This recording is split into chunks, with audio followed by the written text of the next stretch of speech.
Assalamualaikum warahmatullahi wabarakatuh. Hai. Halo. Halo. Halo. Hai. Hai. Hai. Namaku Hanifah Gabriel. Namaku Jamilatul Walidah. Nama saya Siti Nurhalimah. Saya Yoga Febriansyah. Nama saya Sultan Syafil Bilendaru. Namaku Muhammad Kafi Umarilah. Namaku Dwi Gita dan Prahara. Kami dari Universitas Abdurrahman Saleh Situbondo, Fakultas Pertanian Prodi Agribisnis. Hari ini kita akan mengajak teman-teman untuk pergi ke Soto Inovasi Padi.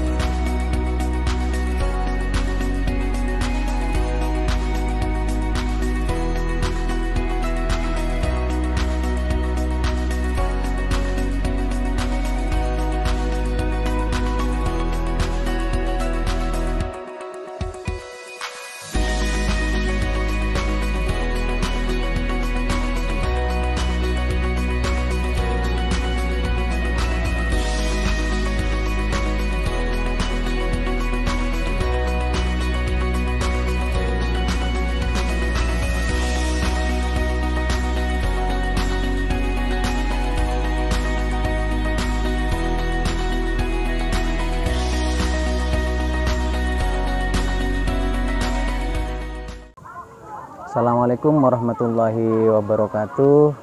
Selamat datang di Desa Wisata Curacoto, tepatnya di Wisata Bukit Cip.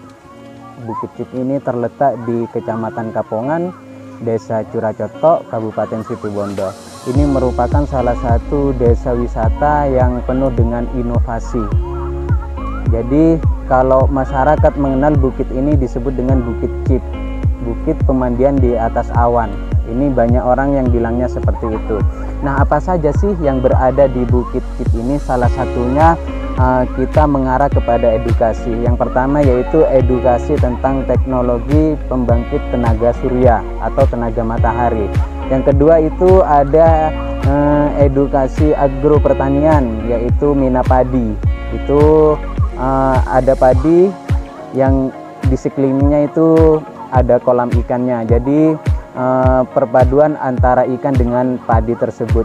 Yang ketiga itu ada agrowisatanya yang merupakan, yang pertama itu pohon anggur, yang kedua itu kelengkeng, yang ketiga itu mangga. Insya Allah ini akan terus kita perbaiki dan kita teruskan, karena saat ini untuk agrowisatanya itu masih tahap penanaman. Nama saya Muhammad Samsir Abbas, biasa dipanggil Pak Sam. Kalau di kalangan teman-teman kepala desa, saya kepala desa Curacoto. Ini periode yang kedua.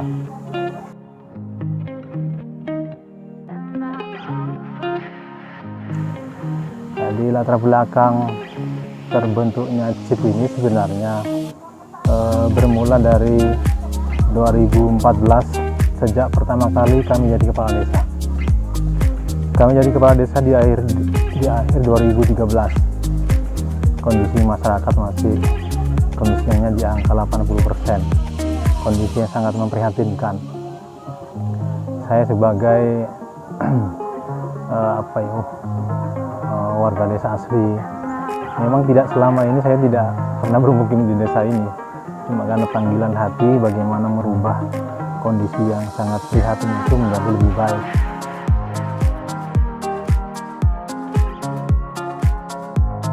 Nah, terus berkembang kita bikin jaringan kemana-mana, kerjasama dengan berbagai pihak, baik perguruan tinggi negeri maupun swasta yang cukup ternama di Indonesia. Ya, ada yang tugasnya memang membuat planning, master plan-nya itu, ya, ada yang membuat planning perencanaan air bawah tanah, ada juga teknologinya. Itu jaring kita bentuk.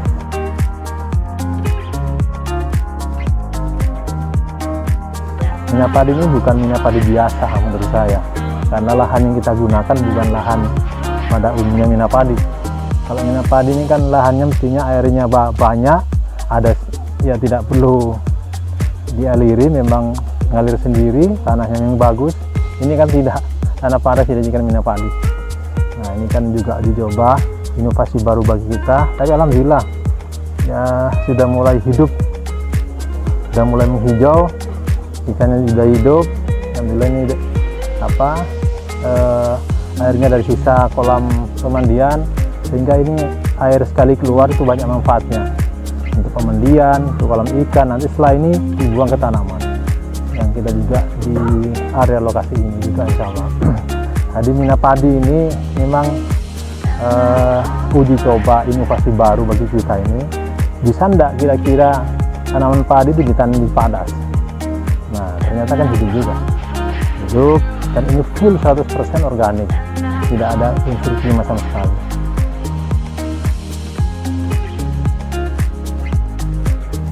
Tentu tidak hanya ditanami begitu saja nih padas. Kita waktu pertama kali nanam kita bukan pakai tangan, pakai cangkul ditanami, ya kayak nanam jagung itu. Ya ini karena memang padas, tetapi tidak begitu saja ditanami tanah padas, tapi ada perlakuan khusus.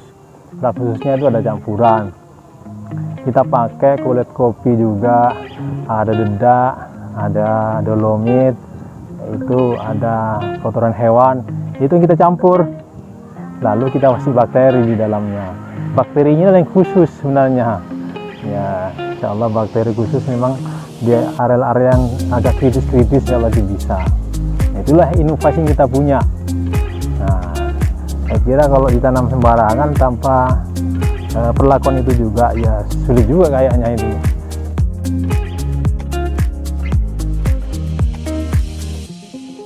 Ini hanya satu jenis ikan nila saja, nila yang berwarna. Memang ini tempat wisata. Bagaimana caranya bisa menarik? Memang menarik untuk anak-anak ini. Ya di samping targetnya bagaimana kita nanti hasil ikan dari produksi mina padi juga menjadi daya tarik tersendiri, penambah daya tarik di Bukit Cip ini, khususnya wisatanya.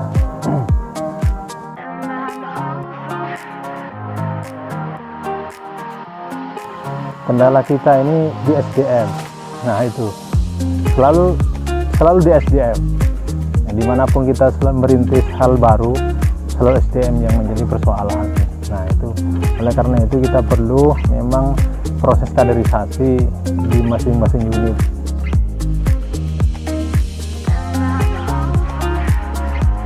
Oh tentu, Cip ini bukanlah sekedar tempat wisata, tetapi tempat belajar. Ini kan wisata edukasi. Nanti akan ada berbagai jenis spot yang bisa dipakai untuk pembelajaran bagi anak-anak kita. Ya mau tingkat pelajar TK sampai perguruan tinggi tentunya. Ya, makanya ini banyak hal yang sampai kita akan lakukan. Bagaimana nanti Cip ini menjadi tempat belajarnya siapa saja, bukan hanya orang Situbondo, tapi memang di planning ke depan bagaimana menjadi pembelajaran untuk nasional bahkan internasional ini. Mungkin mimpi itu ya, tapi tidak ada yang tidak mungkin bagi kami. Ya, kenyataannya ini juga dulu tidak mungkin, ternyata kan jadi juga. Yang penting kan mimpinya dulu besar. Adapun nanti hasilnya seperti apa itu urusan belakang. Nah, itu.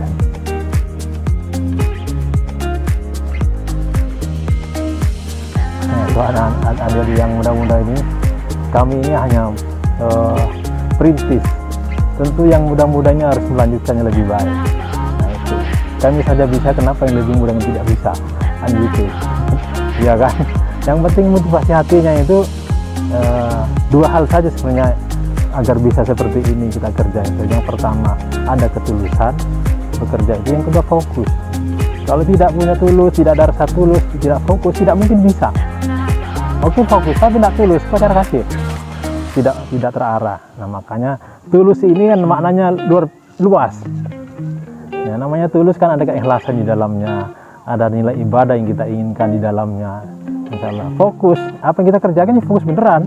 Ya, ketika mengurusi persoalan Cip, apa kira-kira yang kita bisa kembangkan, terus fokus seperti itu. Nah, insyaallah akan hasilnya akan bisa dilihat.